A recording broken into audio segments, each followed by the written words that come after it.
이렇게 계속 공부를 하고 있는데 지난주에 지도 그렸는데 집에 가서 복습해 보신 분 없으실 것 같아서 오늘 한 번 더 이따가 그러니까 나눈 시간에 한번 그려보도록 하겠습니다. 근데 여러분 사실 이렇게 교회에서 이렇게 지도를 가지고 공부해 보실 일이 거의 없으셨죠.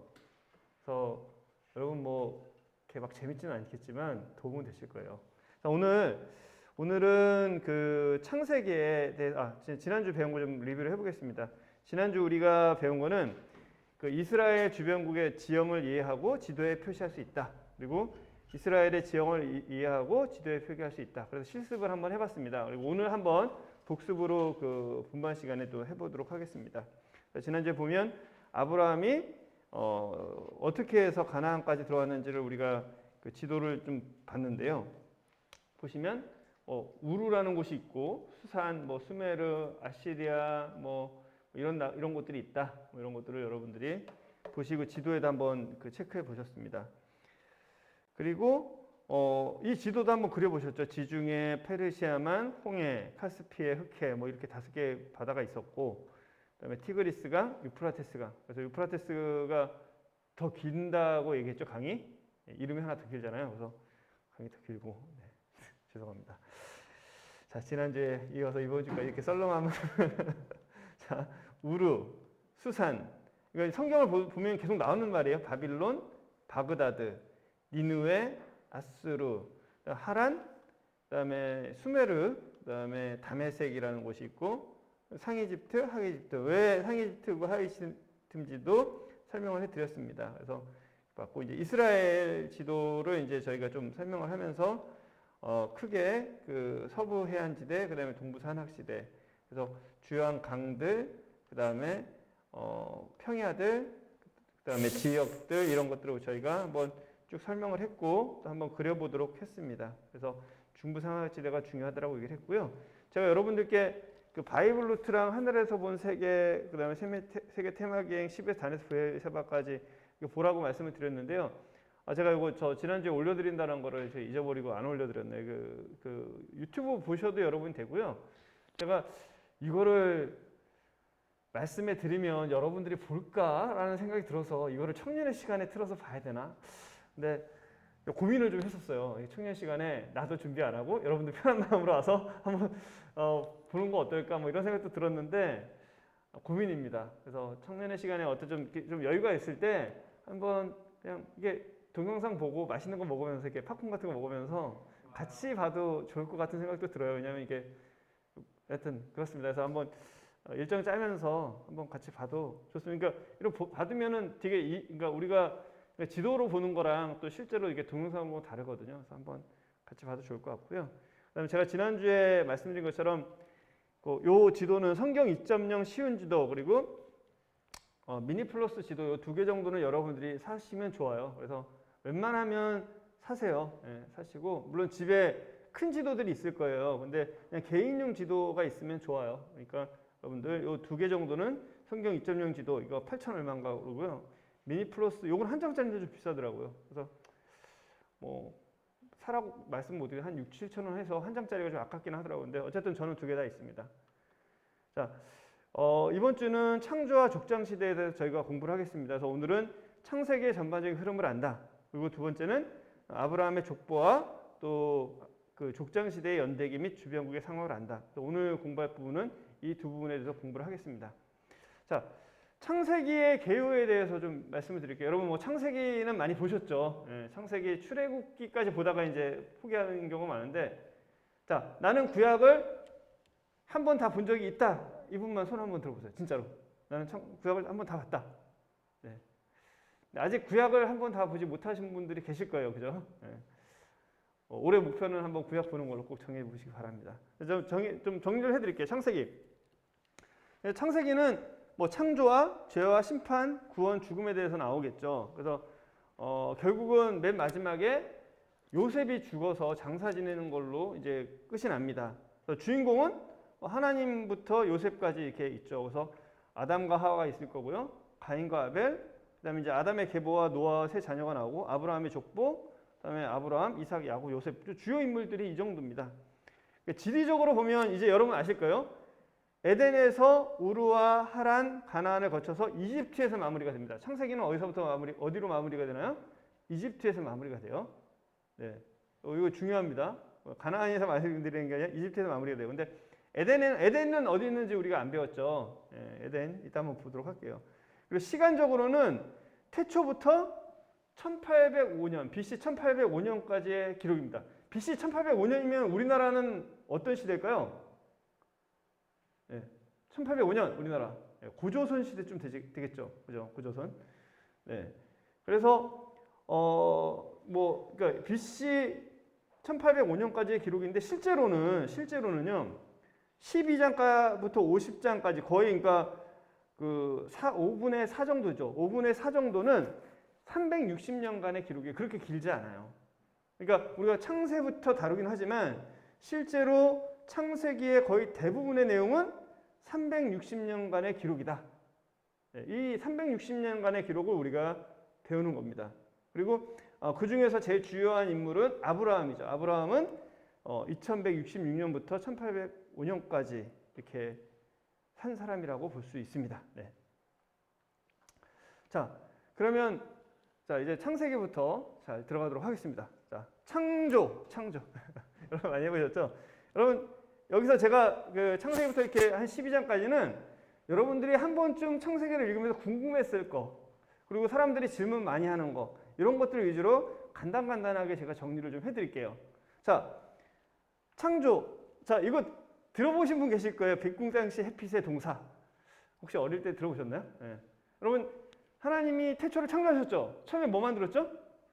첫날 빛을 만들었죠? 두 번째는 궁창을 만들었죠? 그 다음부터는 헷갈리죠? 네. 여러분, 이 중에서 뭐 어린이 교사도 있고 학생이 교사도 갈 분도 계시고 뭐 사람들이 물어보기도 하겠죠. 저는 주일학교 애들이 물어보면 순서대로 다 얘기해주고 애들이 되게 좋아요. 학생회에서도 마찬가지고 청년회에서도 제가 얘기를 하면 사람들이 저걸 다 외우고 있다니. 그래서 여러분들 필히 외워야 되는 게 몇 가지가 있어요. 필히 외워야 되는 게 몇 가지가 있는데 그것들을 외워두면 되게 좋아요. 그래서 창세기 순서는 빛궁땅씨 햇빛의 동사 이렇게 하면 됩니다. 빛궁땅씨 여기 두 번째 듣는 사람도 있어요. 유명재 옛날에 한번 들어봤지? 빛궁땅씨 햇빛의 동사. 자, 첫날 뭐 만들었다고요? 빛을 만들었어요. 둘째는 궁창이죠. 궁창은 하늘 위의 궁창과 하늘 아래 궁창으로 만들었다고 그랬어요. 그 다음에 물이죠. 그 다음에 땅씨, 땅씨, 땅과 씨 맺는 채소, 그런 것들을 만들어 식물. 그 다음에 넷째 날에 해를 만들었습니다. 해만 만들었겠어요? 해만 되면서 달 뭐 이런 것도 만들었겠죠. 그 다음날 뭐 만들었고요? 피새, 햇빛이에요. 행복한 새. 빛궁땅씨를 만들었으니까 해피한 새가 나타났어요. 해피새. 그래서 피가 뭘까요? 피만 영어입니다, 여러분. 피쉬예요, 피쉬. P가 아니고 F의 피쉬. 해피새. 해피새. 그죠? 그러니까 피쉬와 새입니다. 이거 부득이 제가 이게 여러분도 공부할 때 이렇게 하지 않았어요? 저 공무원 준비할 때 막 이렇게 앞글자 따고 외웠던 거 많아요. 그래서 빛궁땅 해피 새. 피쉬와 새를 만들었어요. 그 다음 뭘 만들었죠? 동사. 영어 공부할 때 제일 중요한 게 뭐라고요? 동사입니다. 동사만 하면 돼요. 제가 나중에 여러분들한테 영어 강의 진짜 잘해드릴 수 있어요. 한번 들어보신 분도 계실 테지만 네, 하여튼 동사. 동물과 사람을 만들었어요. 그래서 빛궁땅씨 따라 한번 같이 해보죠. 시작. 빛궁땅씨 햇빛의 동사. 이거 몇 번 외우세요. 저 이런 거 말고도 저는 몇 가지 더 외우는 것들이 있어요. 뭐 그 10계명도 다요. 신우이한 2살간 도거탐. 그래서 다른 신을 섬기지 말라. 우상을 섬기지 말라. 그다음에 내 이름을 더럽히지 말라. 그다음에 뭐 이런 거 외우고요. 또 예고에 내린 10가지 재앙이 있거든요. 그래서 피개구리파가 도금의 흑장자. 그래서 그래서 개구리 올라오죠. 그다음에 가축의 입술이 울고 뭐 이런 식으로 외웁니다. 그래서 이런 거 외워두면 좋아요. 뭐 여러분한테 외우라고 얘기를 하지 않는데 하여튼 빛궁땅씨 햇빛 동사 이거 알아두시면 굉장히 좋아요. 애들한테 설명해주거나 누구한테 설명해서 나도 좋아요. 나도. 근데 우리가 이제 하루의 개념을 창세기 할 때 우리가 하루의 개념이라는 게 있어요. 하나님께서 세상을 며칠 만에 만들었죠? 7일 만에 만들었죠. 6일 동안 만들었죠. 우리가 하루 안식하셨죠. 마지막 안식을 내가 안 했네. 그런데 해는 며칠째 만들었죠? 넷째 날 만들었어요. 그럼 빛은? 그러면 하루의 개념이 어떻게 될까요? 그러니까 넷째 날 이후부터는 24시간이 확실하겠죠. 해가 만들어졌으니까 24시간이 만들어진 거죠. 그 전에는 어떻게 될까요? 그건 사실 알 수가 없어요. 그래서 이거 좀 어려운 얘기긴 한데 그냥 상식적으로 한번 들어주시면 뭐 성경이 어떤 사람들은 성경이 6,000년 만에 된 거다, 아니면 더 길게 된 거다라고 하는 사람 논란이 있어요. 근데 저는 사실 잘 모르겠는 게 넷째 날 해가 생겼잖아요. 그러니까 그 전에는 그 하루의 개념이 우리랑 이렇게 생각하기 다를 수도 있어. 그럼 또 굉장히 길 수도 있겠죠. 그러니까 저 진화론을 얘기를 하는 게 아니라 꼭 6,000년이 아닐 수도 있다는 얘기예요. 무슨 얘기인지 이해되세요? 자, 그럼 해는 넷째 날 만들어졌기 때문에 넷째 날부터는 24시간이 된 거죠. 그렇죠. 그리고 그러면 우리가 또 하나 생각해 볼 게 있어요. 넷째 날부터는 뭐가 생겼다? 은하계가 생겼다. 그 은하계가 먼저 생긴 게 아니라 은하계가 나중에 생겼다는 얘기예요. 그렇죠. 해와 달과 별들을 만들었잖아요. 그러니까 은하계는 언제부터 생겼다? 넷째 날부터 생긴 거예요. 그러니까 이게 엄청난 게 뭐냐면 우리는 지구 안에만 조물락조물락해서 하나님께서 만드신 것 같잖아요.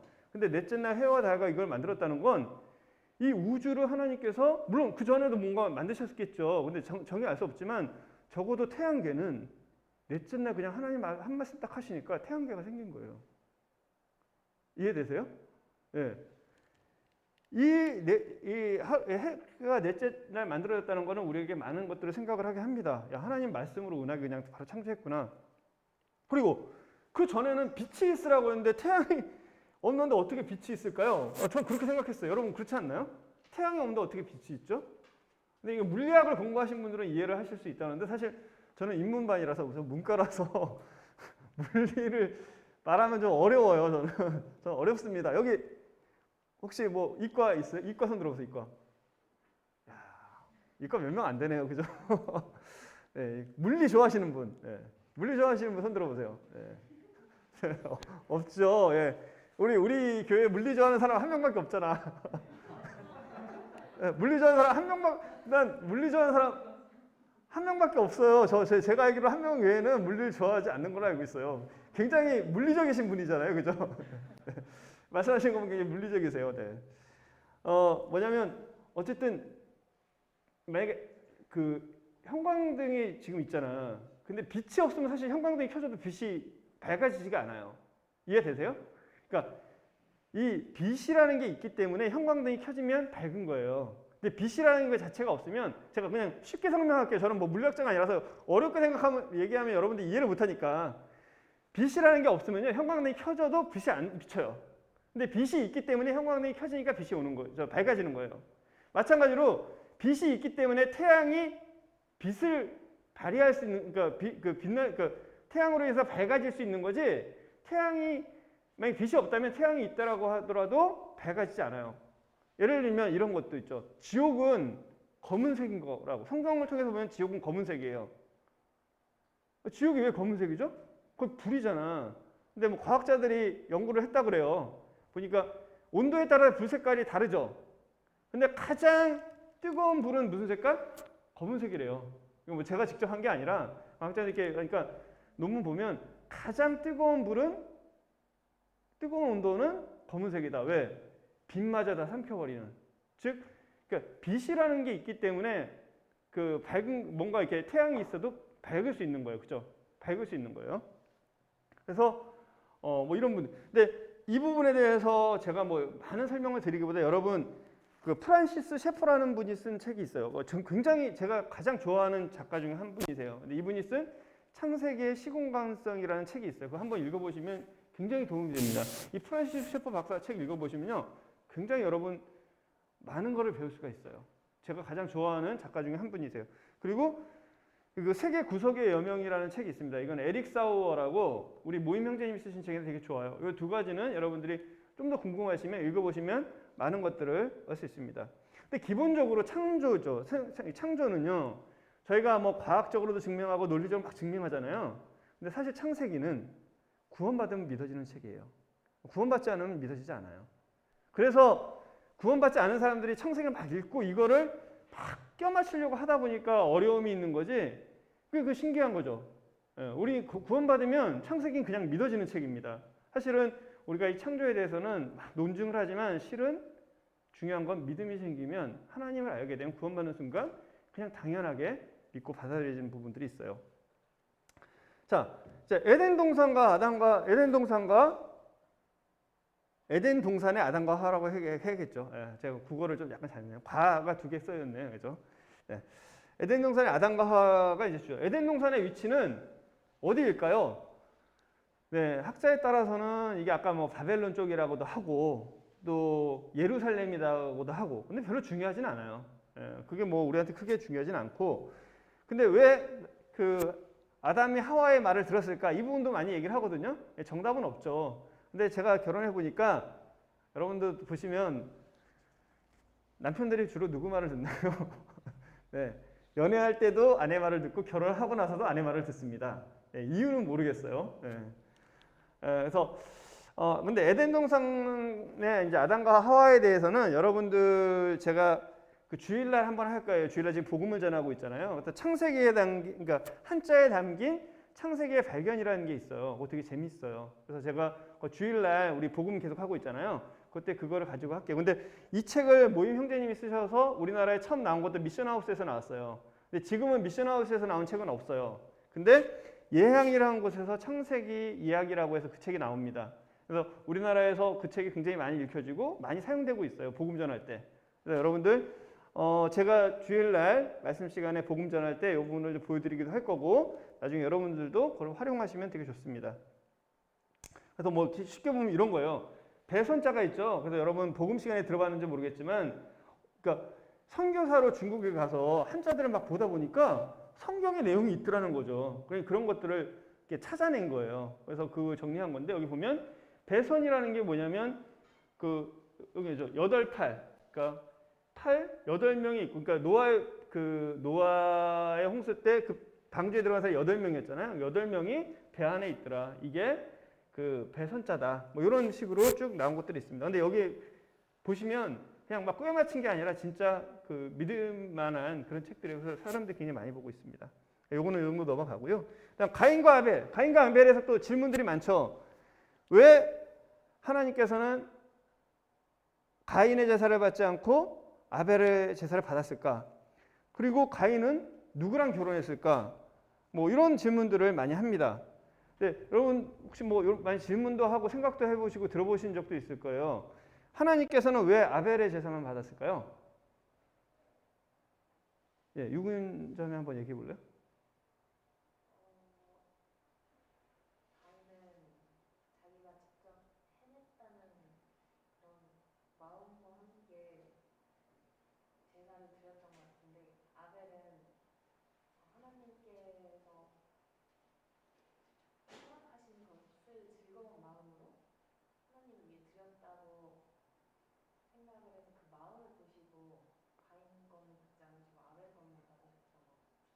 네, 그 성경에 그렇게 나와 있나요?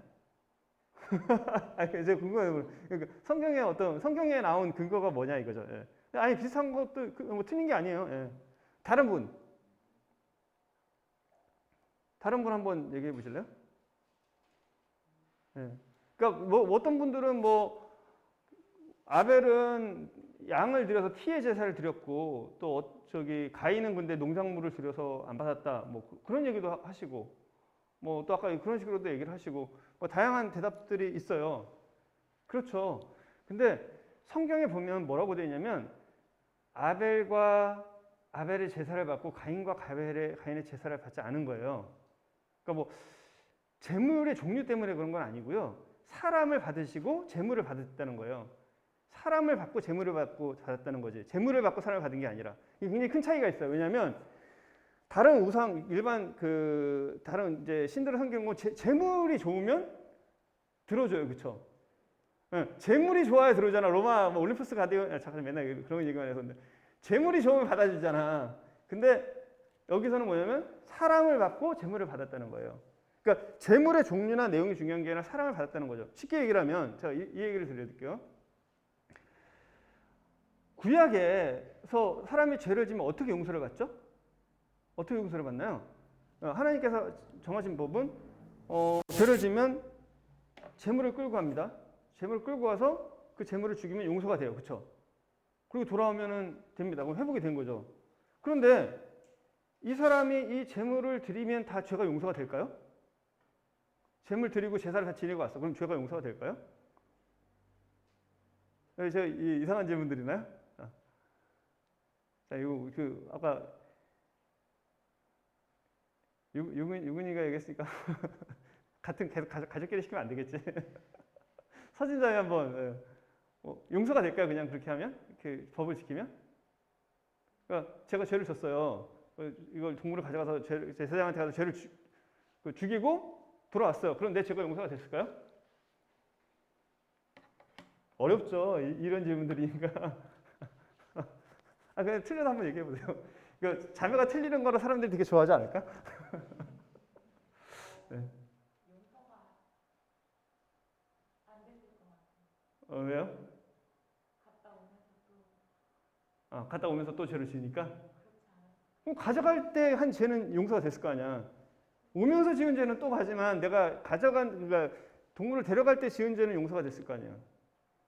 제가 왜 이 말씀을 드리냐면 구약 시대에 제사를 지낸다고 다 용서가 됐을까? 그렇지 않은 것 같아요. 왜냐하면 하나님께서 그래요. 그런 제사 나한테 드리지 말라. 너희들 마음이 이렇게 타락하고 그러는데 그런 니네들이 갖고는 난 재물 꼴도 보기 싫다 이러시거든요. 뭐냐면 구약에서 내가 죄를 지을 때 사실 재물을 가져간다는 의미는 뭐냐면 정말 내가 죄를 졌구나. 야 이거 큰일 났다. 하나님께서 잘못했습니다. 그래서 이 재물을 끌고 갈 거 아니에요. 그럼 사람들이 보겠죠. 그러면 사람들이 재물을 끌고 갈 때 이 사람을 딱 보면 무슨 생각을 할까요? 두 가지 생각을 할 수 있어요. 저 사람 죄 졌구나. 아니면 하나님께 좋은 즐거워서 재물을 가져가겠구나. 이런 두 가지 생각을 할 수 있어.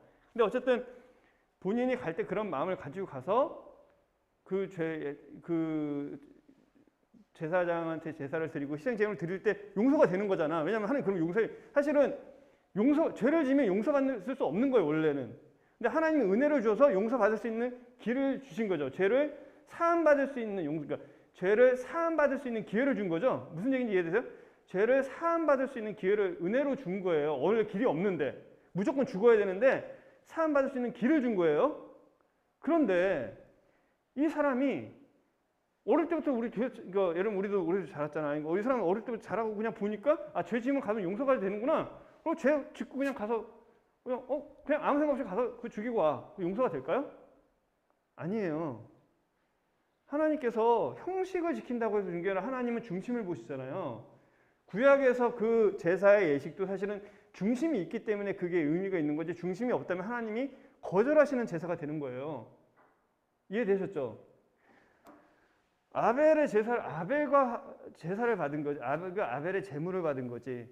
가인과 가밀의 제물을 받은. 만약에 가인이 하나님께 연락된 사람이었으면 그 가인의 제사를 받았을 거예요.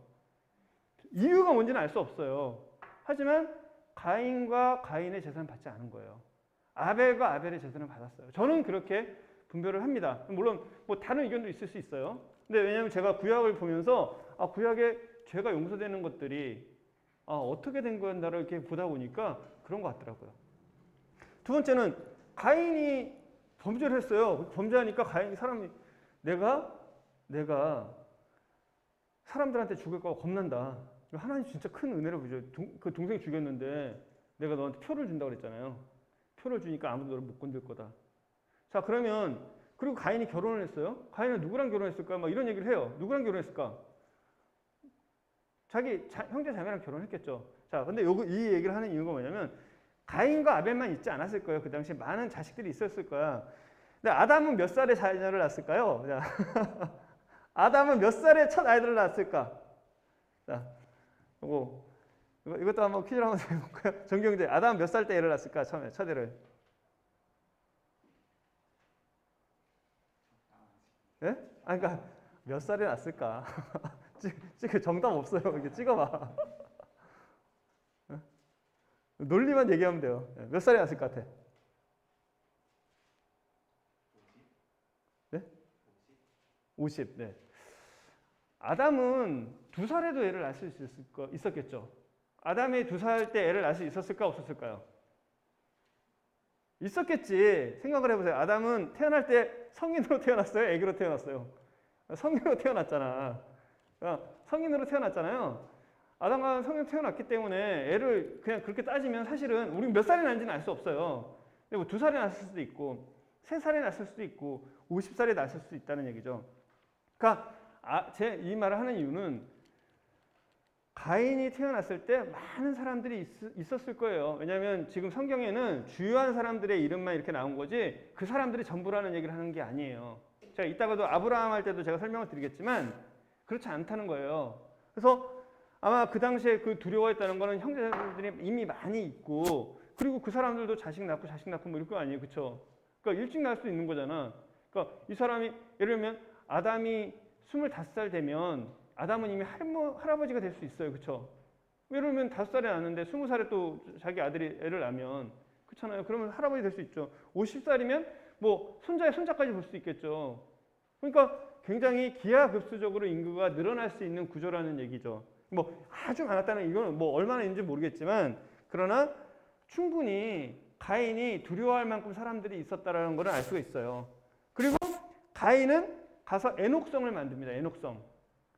자, 가인이 성을 만들었어요. 그렇죠? 가인이 막 하나님께서 분명히 아무도 너를 해치지 못하겠다고 했잖아요. 약속해줬죠. 근데 가인이 뭘 만들었어요? 성을 만들었습니다. 이 성을 만들었다는 게 어떤 의미가 있을까요? 네.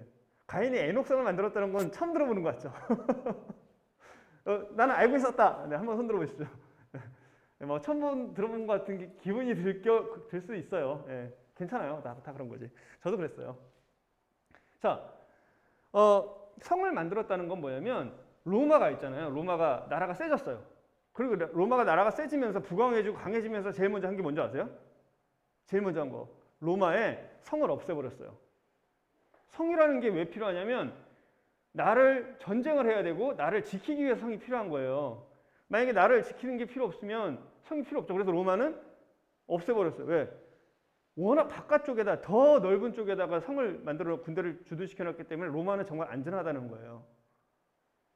근데 이 가인이 성을 만들었다는 건 하나님이 그렇게 말씀하셨음에도 불구하고 하나님을 신뢰했다 하지 않았다. 하지 않았다는 거예요. 내 목소리 내가 지키겠다는 거예요. 하나님께서 지금도 똑같아요. 하나님 우리한테 구원을 주셨는데도 나는 그걸 받아들이지 못하는. 그리고 이 가인의 후손인 라멕과 자녀들이 결국 뭘 만드느냐? 도시를 만들고요. 문명을 만들어요. 그래서 두바이 가인, 라멕이라는 사람의 자녀들 보면 두바이 가인이 기계를 만들고요. 음악도 만들고요. 뭐 농사짓. 그러니까 이런 문명을 만들어낸 것들은 사실은 이 가인의 후손들이 문명들을 만들어낸 거예요. 그래서 이런 부분들이 있습니다. 가인과 아벨.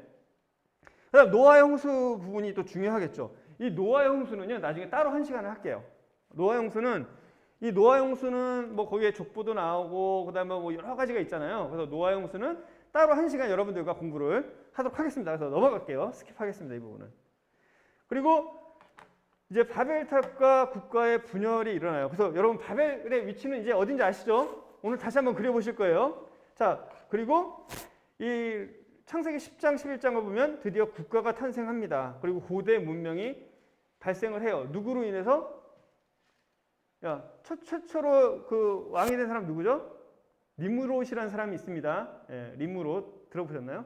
예, 다 들어보셨을 거예요. 여러분 창세기 꼭 읽어보세요. 자, 그래서 그 후손들이 뭐 보면 이게 창세기 10장에 보면 노아의 후손들이 쭉 그 발전해 나가는 것들이 나와요. 그래서 엘람, 아르박삿, 그 다음에 고멜 뭐 이렇게 아라라산. 이게 정확히 알 수 없지만 노아의 방주가 뭐 머물렀다는 산이 이 아라라산이라고도 합니다. 사람들이. 예, 지금도 있는 산이에요.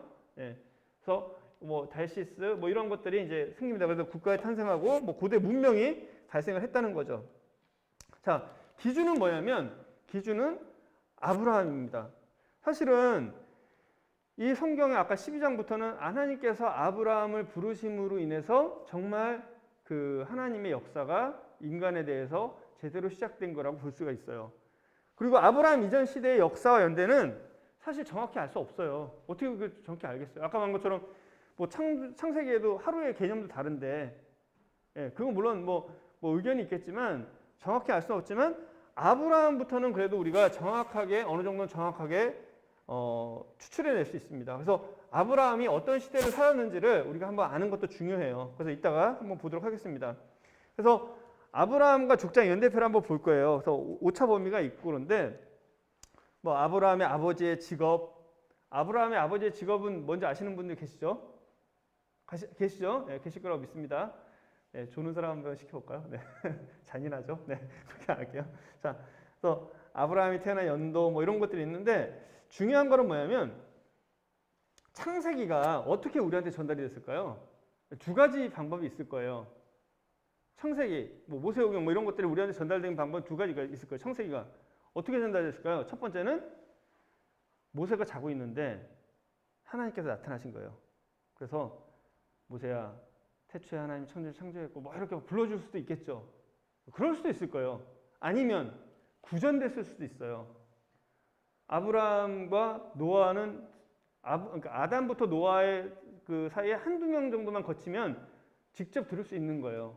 그리고 노아부터도 여기까지 들을 때 거의 다 그 몇 대 세대가 차이가 나지 않아요. 나중에 족보를 연구해 보면. 야곱은 15살 때까지 아브라함을 봤어요.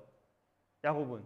그 다음에 요셉은 17살 때까지도 이삭을 봤어요. 그러니까 야곱이 아브라함으로부터 아브라함의 모든 얘기를 다 들을 수 있었다는 얘기죠. 자, 이 부분들은 제가 요걸 보시면 돼요. 자, 근데 이 표를 보면서 제가 설명을 하면 여러분 따분하시겠죠. 예. 그래서 제가 이거 올려드렸으니까 한번 보세요. 근데 여기서 우리가 봐야 될 것만 하나만 딱 빨간색으로 표시한 것만 볼게요. 아브라함의 아버지는 데라입니다. 데라. 그리고 아브라함은 우르에서 출생을 했습니다. 그죠? 아까 갈대아 우르, 이제 우르 다 아시겠죠? 이제 어딘지 우르에서 출생을 했어요.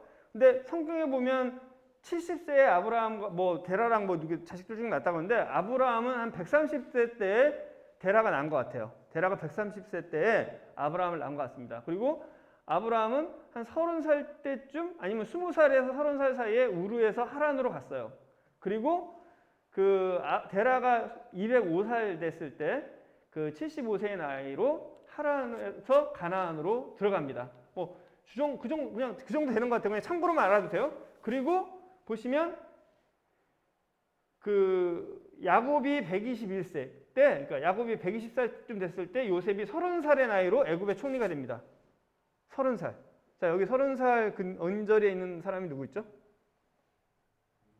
유민 형제 몇 살이죠? 31요? 네, 총리님. 네, 총리님이십니다. 네.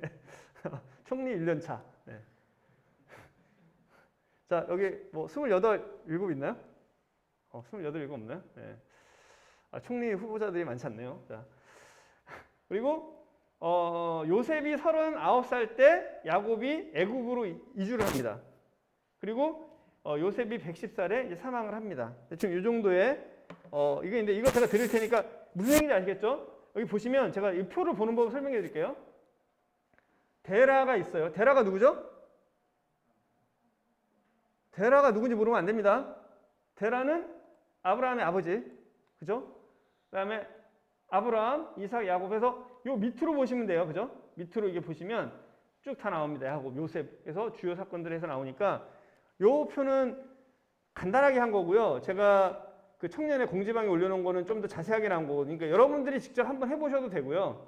그리고 참고하셔도 돼요. 이거는 최종태 형제님께서 쓰신 그 책이 있거든요. 제가 갑자기 이름이 생각이 나는데 그 교재가 있어요. 그 교재에서 제가 따온 겁니다. 제가 직접 만든 게 아니에요. 출처를 말씀을 드린 겁니다. 자, 이제 아브라함과 그의 시대에 대해서 좀 더 말씀을 드릴게요. 자, 아브라함이 왜 족장인가? 자, 우리 족장이라는 얘기 많이 들어보죠. 그죠?